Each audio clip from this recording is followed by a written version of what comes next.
होली के इस पावन अवसर पर आप सभी का हार्दिक स्वागत है हमारे चैनल पौराणिक ज्ञान में। होली के दिन अगर आप रात 12 बजे इस पौधे को छूकर आ जाते हैं तो फिर आपके करोड़पति बनने में ज्यादा दिन नहीं रहेंगे, क्योंकि होली को बुराई पर अच्छाई की जीत माना जाता है।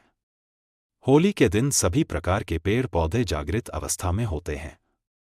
अगर आप मेरे द्वारा बताए गए पौधे को रात 12 बजे छूकर आ जाते हैं तो फिर आप करोड़पति बन सकते हैं। आपके यहां धन की बहुत ज्यादा बारिश होगी। आपके घर में सुख समृद्धि बनी रहेंगी। हम सब होली को बड़े ही अच्छा से मनाते हैं। लोग 1 महीने पहले से ही इसकी तैयारी करने लग जाते हैं और होलिका दहन के समय गेहूं की बाली को भी उसमें सका जाता है। यह बहुत ही उमंग से भरा त्योहार माना जाता है। होलिका दहन में लोग सामूहिक रूप से लकड़ी और उपले आदि सामग्री इकट्ठा करते हैं। होली जलाने से पहले सभी उसकी पूरे विधि विधान से पूजा करते हैं। होलिका दहन करते समय इस पवित्र दिन पर उसे अग्नि के चारों ओर लोग अलग अलग प्रकार से नृत्य करते हैं और संगीत का भी आनंद लेते हैं। होलिका दहन के दिन लोग अपने घरों में नए नए पकवान बनाते हैं जो होलिका दहन के समय उसका भोग लगाया जाता है। लोग अपने पितरों को भी भोग लगाते हैं और ब्रज में राधा कृष्ण की लीला बहुत ही अधिक प्रसिद्ध है। जो संख्या के समय हम होलिका दहन करते हैं उसके पीछे एक बहुत ही प्राचीन कथा भी मानी जाती है। प्राचीन कहानी मानी जाती है और मैं आपको बताता हूं। कहानी शुरू करने से पहले आप सबसे विनती है कि आप हमारे इस लक्ष्मी दर्शन चैनल पर नए हैं तो सबसे पहले चैनल को सब्सक्राइब कर दीजिए, वीडियो को लाइक कर दीजिए, साथ ही पास वाले बेल आइकॉन पर भी क्लिक कर दीजिए जिससे कि आपको नए नए वीडियो का नोटिफिकेशन मिलता रहे। कमेंट बॉक्स में जय श्री राधा कृष्णन जरूर लिखिए। अब मैं आपको कथा बताता हूं कि इसके पीछे कौन सी कथा छुपी हुई है। हिरण्यकश्यप भगवान विष्णु से बहुत ही घनिष्ठ शत्रुता रखता था। वह अपनी शक्ति के घमंड के कारण अंधा था। वह अपनी शक्ति के घमंड में बहुत ज्यादा अंधा हो चुका था। वह भगवान विष्णु को भी पहचान नहीं सका और अपने पूरे राज्य में घोषणा कर दी कि सब सिर्फ उसकी ही पूजा की जाएगी। उसने अपने राज्य में सभी देवी देवताओं की यज्ञ में आहुति दिलाना बिल्कुल ही बंद कर दिया और वह सभी साधु संतों को प्रताड़ित करने लगा, परेशान करने लगा। दूसरी तरफ हिरण्यकश्यप का पुत्र प्रहलाद भगवान विष्णु का बहुत ही प्रिय भक्त था।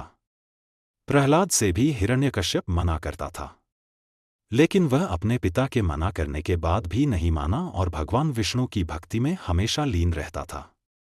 भगवान विष्णु की भक्ति करने के कारण हिरण्यकश्यप ने अपने पुत्रों को करने के लिए भी कई बार प्रयास किया, नई नई योजनाएं बनाई, लेकिन भगवान विष्णु हर बार उसकी योजना को असफल कर देते और भक्त प्रहलाद की रक्षा करते उसको कुछ नहीं होने दिया। होलिका को भी से भगवान शंकर ने एक ऐसी चादर दी थी जिसको अगर वह और ले तो अग्नि भी उसे जला नहीं सकती थी। इस चादर को ओढ़कर होलिका प्रहलाद को गोदी में लेकर बैठी थी, तभी वह चादर उड़कर प्रहलाद के ऊपर जा गिरी और होलिका जल गई और प्रहलाद की जान बच गई। इसी कारण होलिका दहन के दिन होली जलाई जाती है और जश्न मनाया जाता है। अब मैं आपको बताता हूं कि वह कौन सा पौधा है जो कि आपको होली के दिन फिक्स रात्रि 12 बजे छूट कराना है।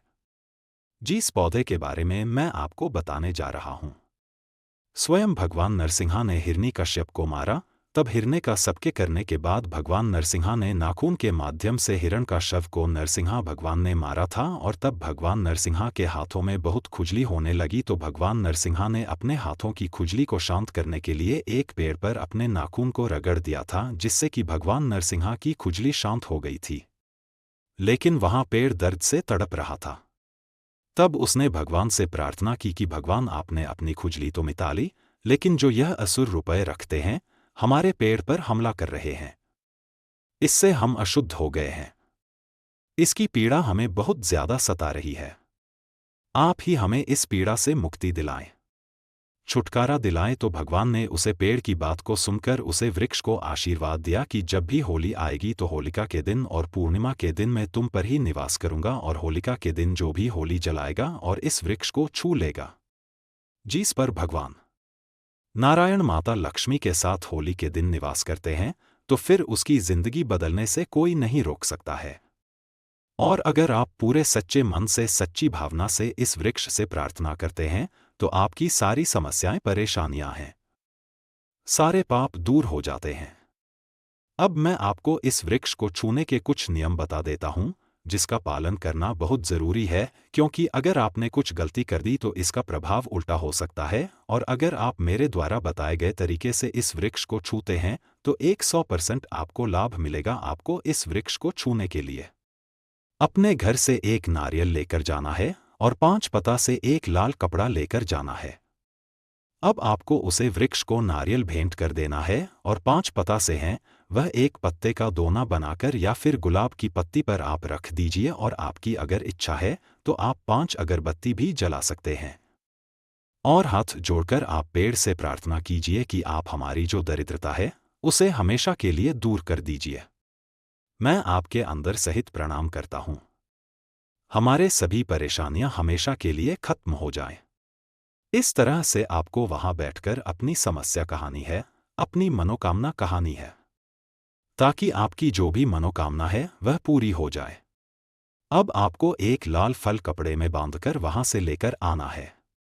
लेकिन एक बात का विशेष ध्यान रखिए, जब भी आप इसके एक लाल फल को कपड़े में बांधकर लेकर आए तो आपके पीछे बिल्कुल भी मुड़कर नहीं देखना है, सीधे अपने घर चले आना है। एक बात का और ध्यान रखना है, आपको जब आप नारियल और पत्ता से पेड़ को भेंट करेंगे तो आपको वृक्ष को नहीं छूना है। आपको वहीं पर उनको रख देना है और हाथ जोड़कर पूरे सच्चे मन से प्रणाम करना है। फिर बाद में अनुमति लेकर आपको वृक्ष को छूना है। फिर लक्ष्मी माता और भगवान नरसिंहा से प्रार्थना करनी है कि मेरे अंदर जितनी भी नकारात्मक शक्ति है वह सब दूर हो जाए, सकारात्मक शक्ति का वास हो, मेरे सारे कष्ट दूर हो जाए, मेरे सभी पाप दूर हो जाए, हम मेरे जीवन में सुख शांति बनी रहे और गरीबी हमेशा के लिए दूर हो जाए। इस कारण कहते हैं कि जो भी होली के दिन इस वृक्ष को छूता है उसके सारे पाप, सारी समस्याएं यह पेड़ अपनी ओर खींच लेता है और व्यक्ति की सारी समस्याएं दूर हो जाती हैं। अब मैं आपको इसका नाम बताता हूं, लेकिन नाम बताने से पहले एक बार फिर से विनती है कि अगर आप हमारे इस लक्ष्मी दर्शन चैनल पर नए हैं तो सबसे पहले चैनल को सब्सक्राइब कर दीजिए, वीडियो को लाइक कर दीजिए, साथ ही पास वाले बेल आइकॉन पर भी क्लिक कर दीजिए, जिससे कि आपको हमारे नए नए वीडियो का नोटिफिकेशन मिलता रहे। अगर आप सच में लक्ष्मी माता की कृपा प्राप्त करना चाहते हैं तो कमेंट बॉक्स में जय मान लक्ष्मी जरूर लिखिए। अब आप उसका नाम ध्यान से सुनिए। उसे वृक्ष का नाम है गूलर वृक्ष। आप सब जानते ही होंगे कि गूलर वृक्ष कैसा होता है, जिसे भगवान नारायण वरदान दिया था, आशीर्वाद दिया था। तभी से यह मानता है कि होली के दिन अगर गूलर के वृक्ष को छुआ जाए और उसे हाथ जोड़कर सच्चे मन से प्रार्थना की जाए तो आपकी सारी समस्याएं दूर हो जाएंगी और आपकी सारी जो भी नकारात्मक शक्तियां हैं वह भी खत्म हो जाएगी। आपकी सभी पाप खत्म हो जाएंगे। आपकी जिंदगी पूरी तरह से बदल जाएगी। आपकी किस्मत में चांद लग जाएंगे। अगर आपसे अनजाने में कोई पाप हो भी गया है तो वह पाप भी नष्ट हो जाएगा। अब हम बात करते हैं उसे फल की, जो आपको लाल कपड़े में बांधकर लाना है। अब मैं आपको बताता हूं कि वह फल आपको कितने बजे लाना है। आपको वह रात्रि 12 बजे ही लेकर आना है और आपको किसी को भी बिना बताए अपने घर की तिजोरी में या फिर आप जहां भी पैसा रखते हैं वहां पर रख देना है। आप देखेंगे कि आपकी तिजोरी पैसों से हमेशा भारी रहेंगी, कभी भी खाली नहीं होगी। आप दोनों दिन बहुत ज्यादा तरक्की करने लगेंगे। आपके पास हर जगह से पैसा आने लगेगा। आपका अटका हुआ पैसा भी आपको मिल जाएगा। ऐसा मन कर चलिए। हर तरफ से आपके ऊपर धन की बारिश होगी। लेकिन यह उपाय आप जब भी करें आपको किसी को बताना नहीं है। अगर आप बता देते हैं तो यह सफल नहीं होता है और आपका काम सिद्ध नहीं होगा। यहां तक कि आपको यह उपाय अपनी पत्नी को भी नहीं बताना है। आपको बिल्कुल चुपचाप ही यह उपाय करना है। अगर आप बिना किसी को बताएं यह उपाय करेंगे तो आपको ज्यादा लाभ होगा, लेकिन आपको यह उपाय करते समय इस पर पूरा विश्वास रखना होगा, तभी भगवान नारायण और माता लक्ष्मी की कृपा आपको प्राप्त होगी और आपकी सभी मनोकामनाएं पूरी होगी। आपकी सभी परेशानियां दूर हो जाएंगी। तो दोस्तों, यह थी छोटी सी जानकारी और छोटा सा उपाय जो कि आपको होली के दिन करना है और आपकी जिंदगी को बदल कर रख देगा। एक बार आप जरूर यह उपाय करके देखिए और मुझे कमेंट बॉक्स में कमेंट करके जरूर बताएं कि इस उपाय को करने से आपको कितना फायदा हुआ।